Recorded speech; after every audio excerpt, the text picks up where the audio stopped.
Good morning po. Ito ang aming bahay. Oh, yan po yung dating tindahan ng pandemic. Kaso wala na po, naubos na po. Yan po yung tindahan bago mag-pandemic. Ngayon naubos na po yung laman. Kaya naging stante na lang po. Yan, pero pag may puhunan po, pwede po ibalik po namin yan. Para po mayroong income araw-araw. Yan po. Kahit nasa taas po yung bahay, dinadayo po yan ng mga bumibili. Malakas po yun ng pandemic eh.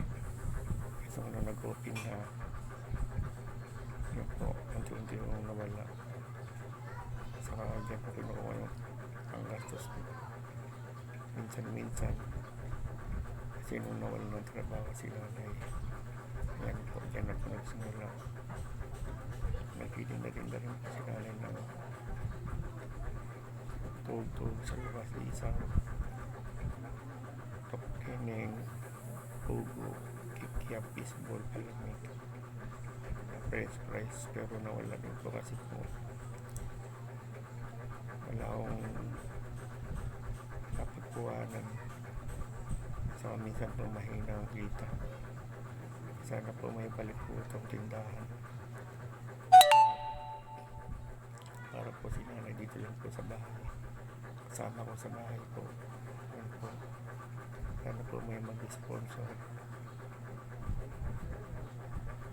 Yan po, nasa taas po kami nakatira, pero malakas po yun kasi marami po akong kakilala, pinupuntahan po ako. Gusto po nila akong makita, kaya gusto po nilang bumili. Yan po.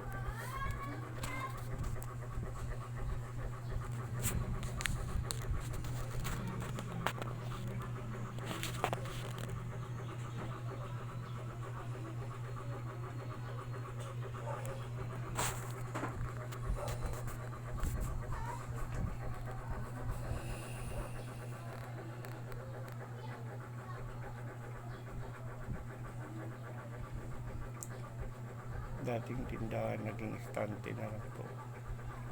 Sana po may mag-sponsor. Bigasan. Malakas po dito bigas. Kasi yung ginagamit araw-araw pinakain.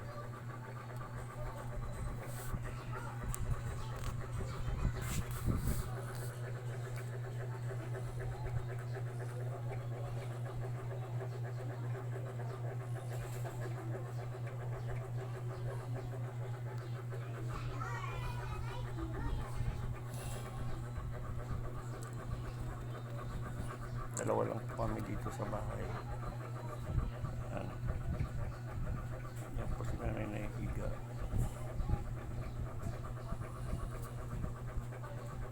Yan, bintana.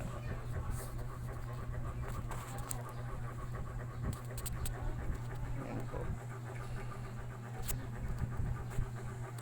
Yan. Mainit po kasi walang kisame. Pag oras na ng tanghali, sobrang init na po. Pag tanghali po ako na lang mag-isa. Kasi po si nanay bumaba pa kasi mainit. Umabot ng 38 degrees.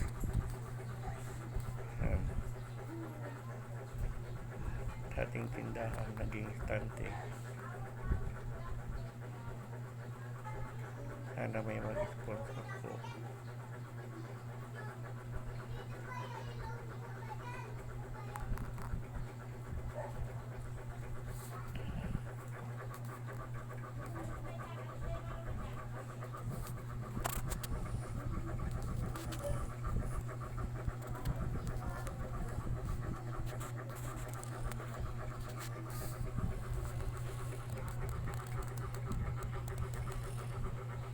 Yan ang bintana. Katabi ko lang po yung bintana.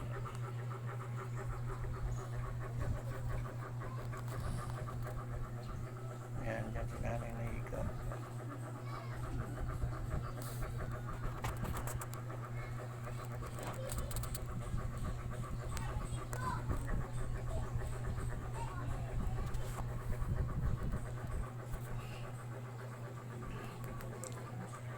sana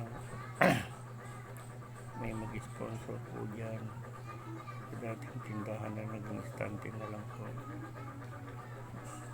Puhunan lang po kailangan, bigasan, sari-sari store po. So may mag-sponsor